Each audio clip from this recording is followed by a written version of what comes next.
आबिद शेर अली साहब, आप क्या कहते हैं?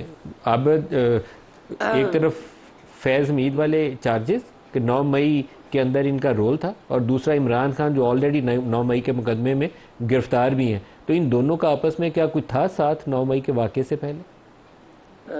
बहुत शुक्रिया नदीम मलिक साहब। सलमान अकरम राजा साहब का मैं बेहद एहतराम करता हूँ। अगर ये फरमाते हैं कि किसी अगर सिविलियन को नहीं मिलिट्री कोर्ट में ट्रायल किया जा सकता, क्या किसी सिविलियन को इख्तियार है कि वो मुसल्लह अफवाज के जो घर हैं, जो उनकी तनसीबात हैं, उन पर चढ़ दौड़ें, उन पर अहकामात देकर अपने वर्करों को चढ़ा दौड़ें, उनकी यूनिफॉर्म को आप बांसों के ऊपर लटकाएं, उनकी जो शोधा की यादगारें हैं उसका तमस्खर उड़ाएं? क्या पाकिस्तान का आइन इसकी इजाज़त देता है? क्या पाकिस्तान के किसी कोने में लिखा हुआ है कि आप अपने मिलिट्री के अदारों का तमस्खर उड़ाएं, उनको आप पोलिटिसाइज करके आप अपने ज़ाती मफादात को हासिल करने के लिए आप कहें जी कि मेरी अगर हुकूमत गई है तो फिर कोई नहीं रहेगा? वो तो ये सलमान अकरम राजा साहब को बताएं कि वो इमरान खान खुद बाजवा साहब को कहता था, अगर इंटरव्यू अगर सलमान अकरम राजा साहब ने भी सुना हो, पूरी पाकिस्तानी कौम ने सुना है, वो कहता है जी मैं तो कहता था कि जी जनरल फैज़ को कंटिन्यू करने दिया जाए ताकि हमारा वो जो अगला 20 साल का प्लान था उसको हम परवान चढ़ते। जनरल ज़हीरुल इस्लाम ने, जो आपने अभी हाईलाइट किया अपने इंट्रो में मलिक साहब के, जनरल ज़हीरुल इस्लाम ने वो जो धरने दिलाए पाकिस्तान के ख़िलाफ़, पाकिस्तान की इकॉनमी के ख़िलाफ़, जब भी पाकिस्तान मुस्लिम लीग नून की हुकूमत आई धरने दिलाए गए, उनको फैज़ हमीद ने पैसे देकर जो धरने वाले थे उनको उठाया गया, फिर उसके बाद खंदकें खोदी गई, फिर उसके बाद PTV पे हमला किया गया, फिर उसके बाद थर्ड एम्पायर के ज़रिए हुकूमत गिराने की कोशिश की गई, फिर उसके बाद थर्ड एम्पायर के ज़रिए नवाज शरीफ उस वक्त जो वज़ीर आज़म थे गिरेबान से घसीटने की बात की गई। फिर उसके बाद जब इमरान खान की हुकूमत जाती है वोट ऑफ नो कॉन्फिडेंस के ज़रिए, तो वो फिर मुल्क में एक नया इंतशार फैलाता है। वो उसने खुद कहा था कि अगर मुझे पकड़ोगे तो याद करोगे कि मैं तुम्हें बताऊंगा कि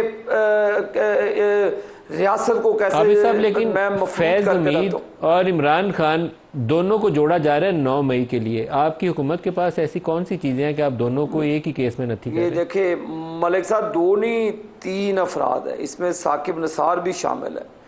उसको आप बाहर ना निकाले। साकिब निसार, जनरल फैज़ हमीद, इमरान खान, इनके बहुत से ऐसे शवाहिद हैं। बल्कि फैज़ हमीद को तो वार्न भी किया गया बीच में कि भी ये शवाहिद है कि आप इंसान बने।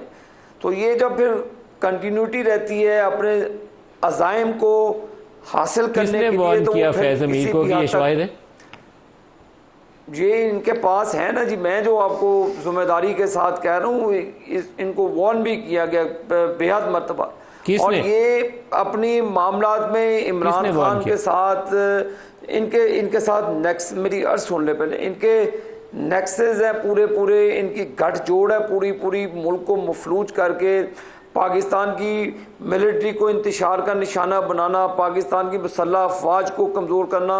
फिर जो हमारे सिटिंग इस वक्त चीफ ऑफ आर्मी स्टाफ हैं, इनके ख़िलाफ़ मज़ामती बयानियाँ बनाकर कोई फ़ौज में कोई इस तरह के मामला ख़राब करना, बहुत सी ऐसी चीज़ें मलिक साहब, ये चीज़ें मंजर आम पर आएंगी और सबूत समेत आएंगी।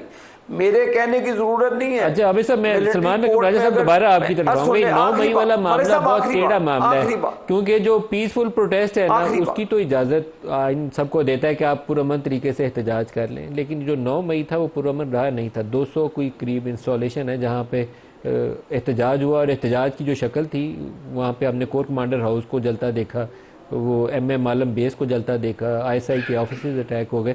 तो यहाँ आपसे सवाल ये है कि क्या ये प्रैक्टिकली आर्मी चीफ के ख़िलाफ़ कुछ ऐसी उस दिन थी अटैम्प्ट? क्योंकि तासुर यही है कि टारगेट की निशानदेही, ये हमें सुनने में यही आ रहा है, हुकूमत के PMLN के लोग यही तासुर दे रहे हैं कि टारगेट्स की निशानदेही जो है उसके अंदर जनरल फैज़ का रोल था, और एग्जीक्यूट जो था वो प्रोटेस्ट करने वाले PTI के लोग थे। ये दोनों को इसलिए इकट्ठा किया जा रहा है इस केस में।